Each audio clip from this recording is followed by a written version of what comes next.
Mucha atención, lo que acaba de decir Mauricio Gaona no es una opinión cualquiera ni una advertencia más del montón. Estamos hablando de una lectura directa, dura y profundamente alarmante sobre el futuro institucional de Colombia. En esta entrevista se ponen sobre la mesa temas que muchos prefieren esquivar: el riesgo para la democracia, la posibilidad de una constituyente sin límites reales, el regreso disfrazado de fórmulas para perpetuarse en el poder y el debilitamiento progresivo de la separación de poderes. Pero eso no es todo. También se destapan verdades incómodas sobre la JEP, la impunidad, la manipulación de la historia y el uso político de la justicia en el país. Lo más impactante es que Gaona no habla desde la improvisación, sino desde el derecho, la historia y la experiencia. Lo que vas a escuchar en este video no solo explica lo que está pasando, sino lo que podría venir para Colombia si los ciudadanos no reaccionan a tiempo. Quédate hasta el final porque aquí no se trata solo de política, se trata del país que les vamos a dejar a las próximas generaciones. Bueno, empecemos hablando del momento político que vive el país. Pensando en la primera vuelta presidencial que ya se nos acerca el próximo 31 de mayo, ¿qué está realmente en juego para el país en este momento? La continuación del sistema democrático de gobierno. La Asamblea Popular, que ahora presentan como Nacional Constituyente, ya no es un proyecto, es una realidad, porque el gobierno la ha logrado presentar y en este momento prácticamente se erige como una de las primeras decisiones que tendrá que adoptar el nuevo Congreso de la República una vez tome posesión del cargo cada uno de esos congresistas. Van a decidir, con base en la proposición que ha hecho el gobierno, si Colombia continúa siendo un Estado democrático o si avanza hacia el proceso de una dictadura constitucional. Porque como se presentó el proyecto, básicamente está otorgándole al presidente unas facultades tan importantes que caemos en algo que se conoce como el hiperpresidencialismo, y se reduce la posibilidad de tener una separación de poderes real.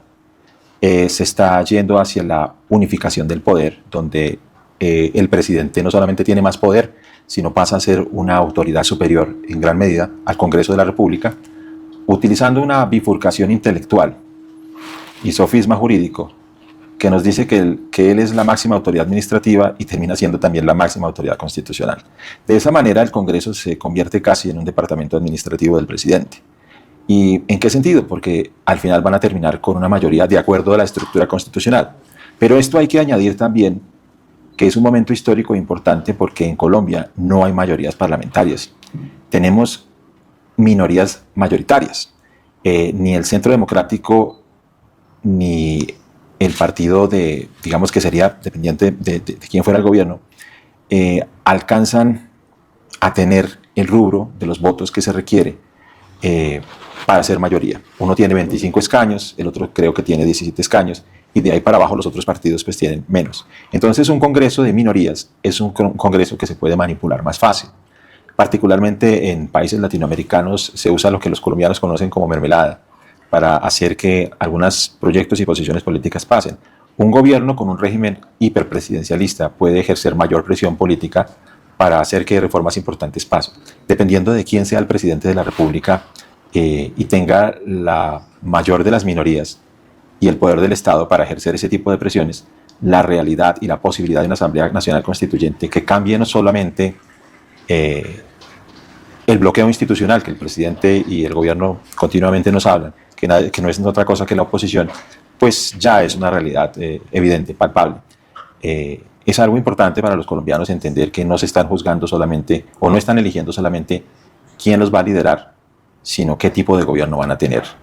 Y una vez se hace ese cambio, una vez se cambia una constitución que no necesita ser cambiada, una vez se cambia de esa manera, alterando los principios que soportan la Constitución, es decir, no van a cambiar el régimen constitucional, que son las normas de una Constitución, sino el orden constitucional, que son los principios que la sostienen, que haya una separación de poderes, que la norma de normas sea el principio de supremacía constitucional. Y podemos llegar a eventos en donde realmente la separación de poderes es simplemente una concepción laica o romántica, no la hay en la práctica. Y la única norma de normas es la voluntad del gobierno, del presidente. En esos casos avanzamos hacia la dictadura constitucional. Entonces, al elegir como lo han hecho los colombianos, han elegido un Congreso que no tiene mayorías y al elegir, dependiendo de quién sea el presidente, la posibilidad de que se realice o no una Asamblea Nacional Constituyente. Cuando un candidato presidencial propone cambiar la Constitución, no está hablando de un simple ajuste legal, está tocando la base que sostiene la democracia.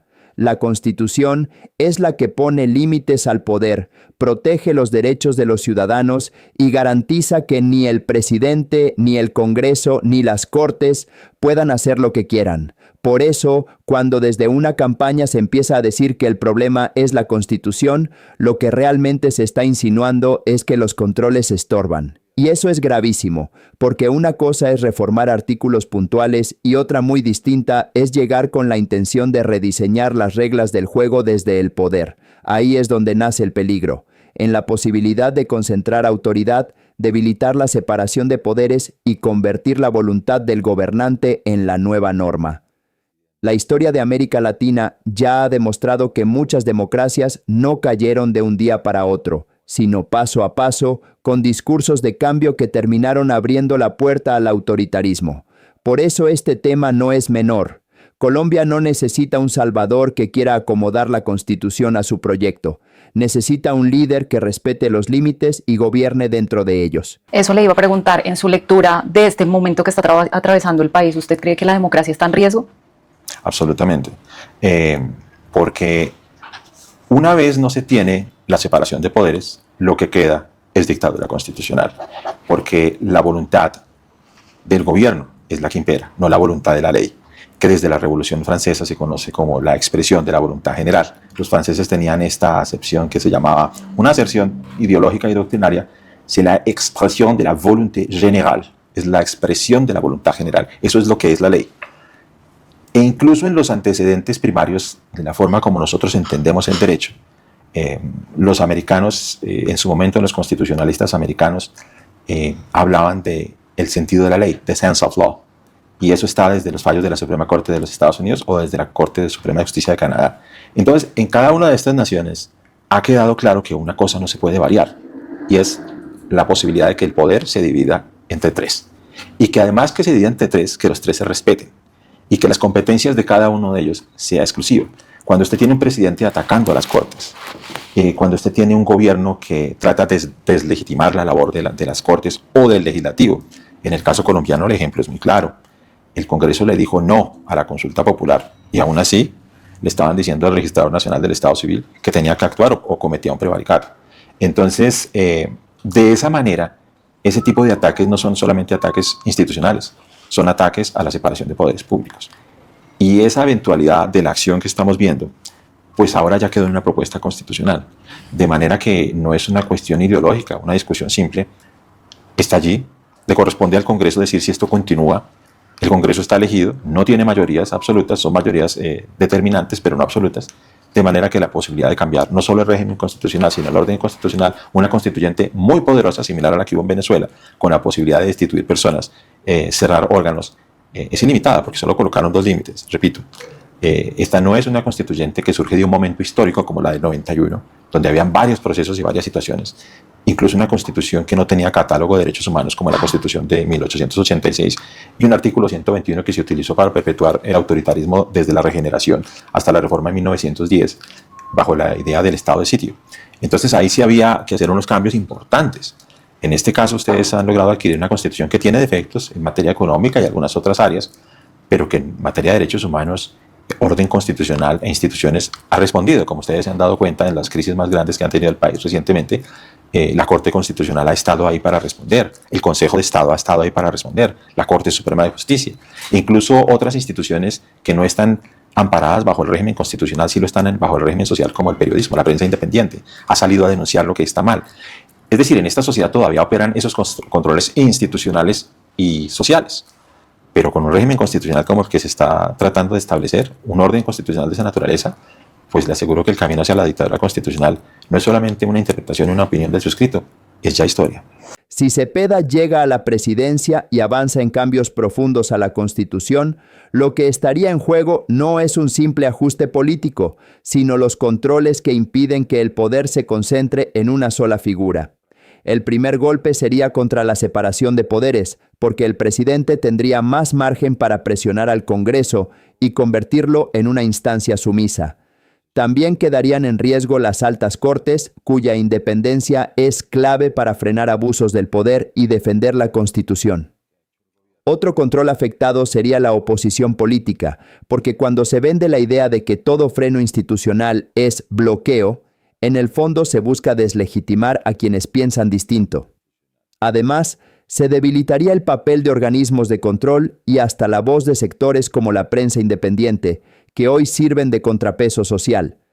El verdadero peligro no es solo cambiar unas normas, sino alterar el equilibrio que protege la democracia, porque cuando el gobernante quiere que su voluntad esté por encima de la Constitución, el país deja de tener instituciones fuertes y empieza a depender del capricho del poder.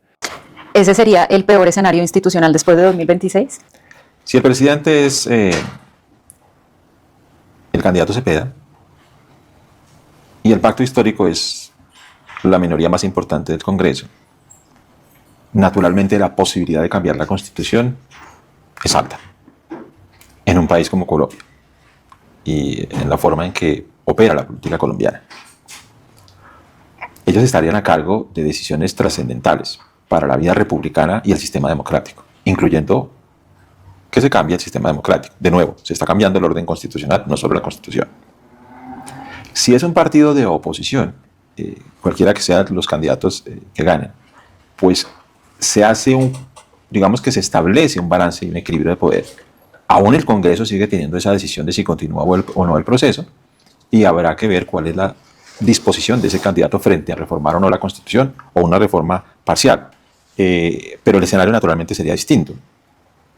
Dicho ello, es importante también establecer que independientemente de quién gane, es importante también respetar la voz de esas minorías, incluyendo el pacto histórico, incluyendo el Centro Democrático y los demás partidos políticos, porque de eso se trata la democracia.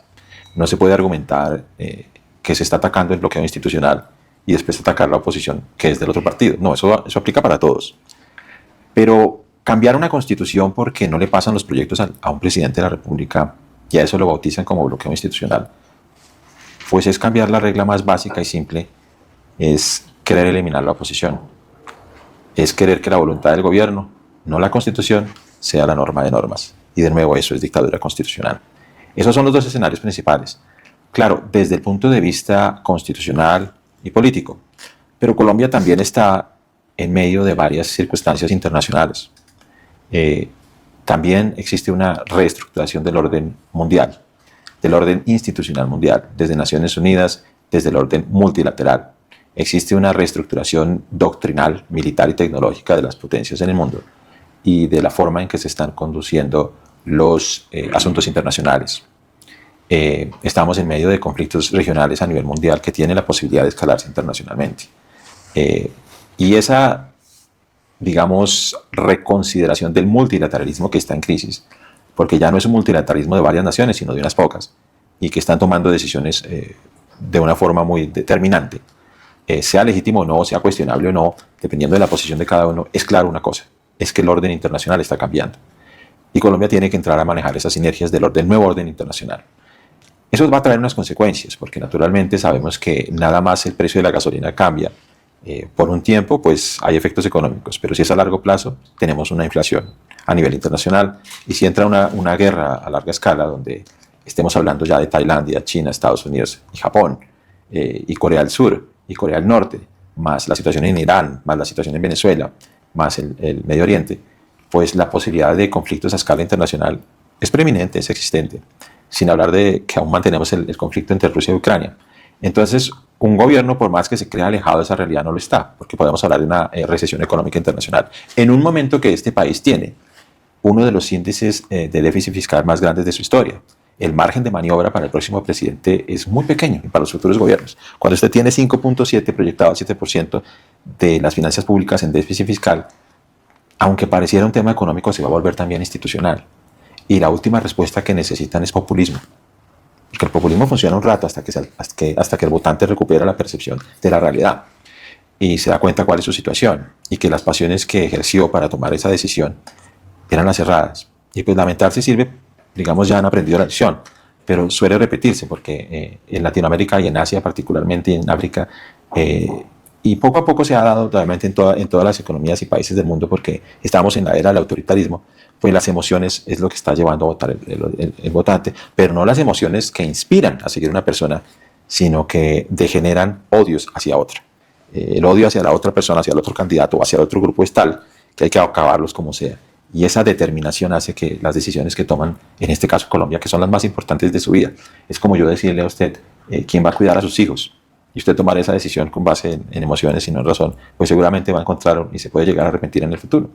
Eso le puede ocurrir a muchos votantes. Entonces, ese escenario institucional está ahí y está el escenario tecnológico, que en países como Colombia no ha sido tenido en cuenta de la forma que debiera.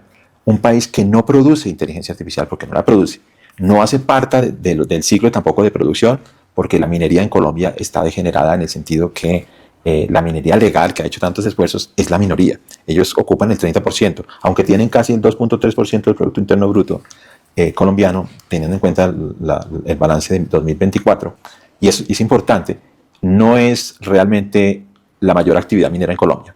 La minería ilegal es grave en el Estado colombiano.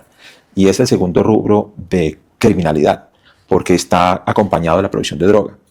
Y esos dos elementos hacen que un país que tiene yacimientos muy ricos en los llanos y en otras regiones donde podría haber metales preciosos, que le permitirían a Colombia, si bien tecnológicamente no es avanzado, por lo menos vender esos productos como lo está haciendo Chile, Argentina y Bolivia, inscribirse en el ciclo tecnológico de la producción de chips, sobre todo en tecnología cuántica, más que en la inteligencia artificial, y ver esos resultados, atraer inversión extranjera, etcétera, pues nosotros no tenemos nada en eso. No tenemos ni la infraestructura, no tenemos ni la legislación y no tenemos, la verdad, tampoco los líderes que se quieran subir a esto como deberían subirse. Al final, después de escuchar todo esto, la conclusión que queda no es pequeña ni pasajera.